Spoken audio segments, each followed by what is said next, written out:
How long did it take for the Earth to end? 3 short days. Looking from this window, it seems impossible to imagine that an invasion took place out there.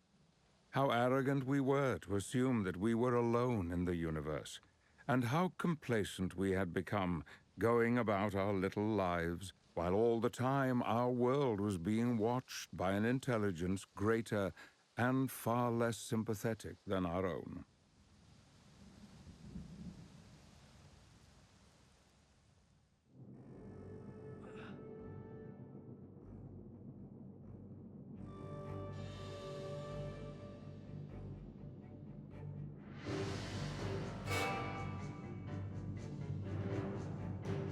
To the inhabitants of Mars, we must have looked like germs under a microscope. But we were so blinded by our vanity that we could not imagine the possibility of invasion. It started on May the 23rd, 1953. The date has become as important to us all as 10/6 or 1939. After 3 short days, on the afternoon of May the 26th, we realized the terrible truth. For it was on that afternoon that we became finally aware of the uncertainty of humankind's survival. Hello everybody, Mr. the Vestman here, bringing you our next guide, which is War of the Worlds. And this is going to be brought more of a Let's Play style, just me gonna play, I'm going to play.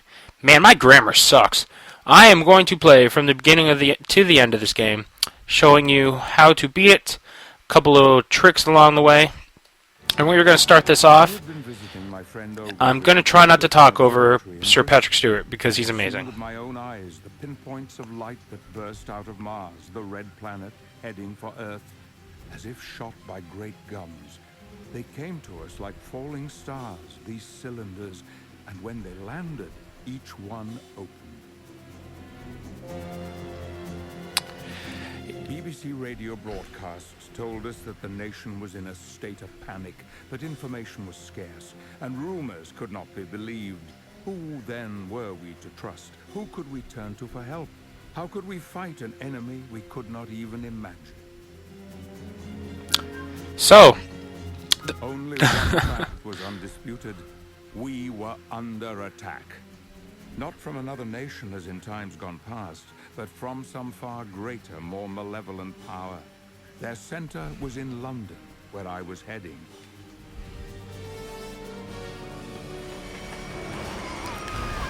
alright, so, the beginning of the train obviously is mostly story. Patrick Stewart narrates. He is the voice, kind of like the person in the head of the character you play as. This game is a side-scroller, precision platformer kind of deal. It's difficult. Very difficult. The achievements will be extraordinarily difficult, so if you're picking up this one for easy achievements, look elsewhere. It has a unique little art style. I don't know how I would describe it. When I came to, I found a scene of utter devastation. Alive and sound in body, thank heaven. But how long had I been unconscious? My watch. The hands had been frozen at the moment of impact. I no longer had any sense of time. And here's the first real level, Paddington Station, May 26th, 1953. And this is War of the Worlds, based on the H.G. Wells novels, War of the Worlds. Also, there was a Tom Cruise movie.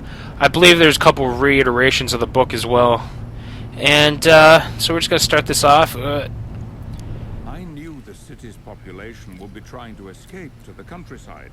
But my brother Ben and my fiancée Emily were here in London, trapped at the heart of the conflict, and I had to find my loved ones.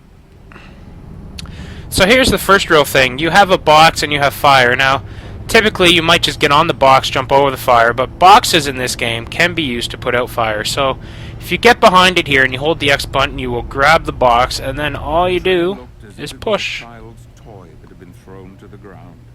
The carriages were twisted and crushed on each other.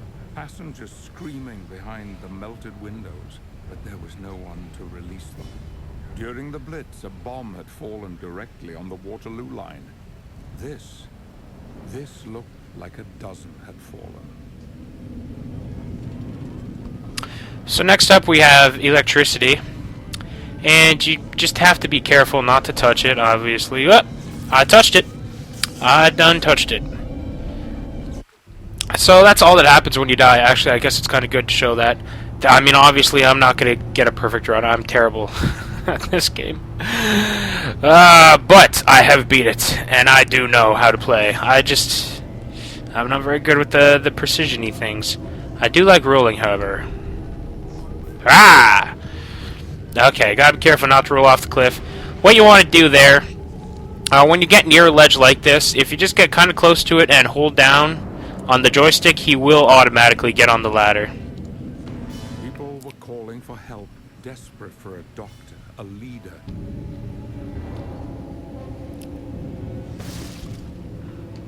There we go. So yeah, you just have to stay on that. You saw that. Anytime you see edits like that, it's just because I kept dying. So next up, we got fire again. The obvious solutions to get the box. So you just jump over here, and then jump over here. Climb up this. And we'll just get a bit of a running start. Jump at that. Our invaders seemed as tall as Bankside Power Station, fueling an engine more destructive than anything I could imagine.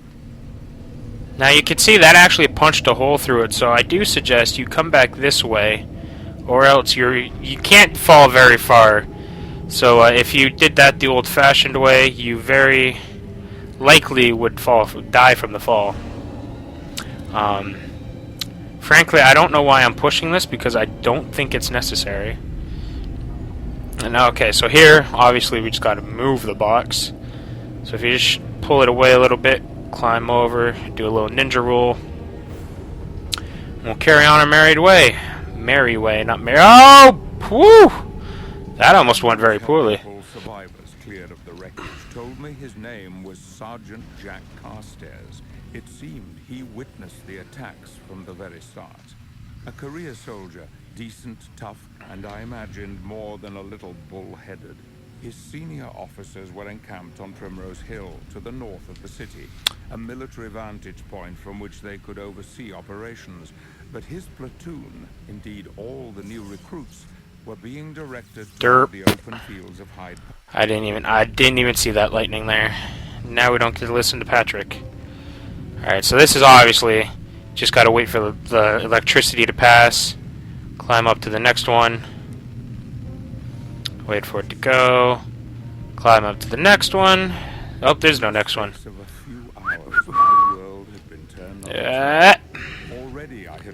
Alright, we got a bit of a long one here.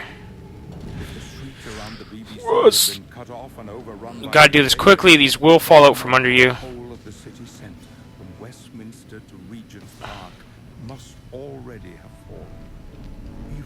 And then this one, you just kind of stand near the edge. There we go. Wow! So next up, obviously the electricity is just a little too low, so you just gotta kind of crouch. You can roll if you want. Then you just gotta jump through this once it's gone. Ah! Apparently, 1950s British men, very, very parkour champion, athletic-isms. Alright. Ah! Stay down. Just gonna stay down. There we go. And we'll surf on down here. There we go.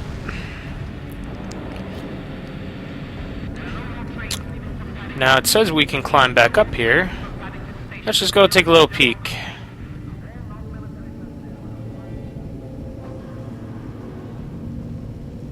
Whoa! Ah! Alright, note to self. Don't see what's up there. Apparently, I thought there might be something interesting. There are no, like, secret collectibles in this game, but I didn't know. Maybe there's a hidden cutscene. I don't know. Thought I'd go take a little look-see, and I'd ended in my doom. You will notice I jump a lot, because when you jump, you actually move a little quicker.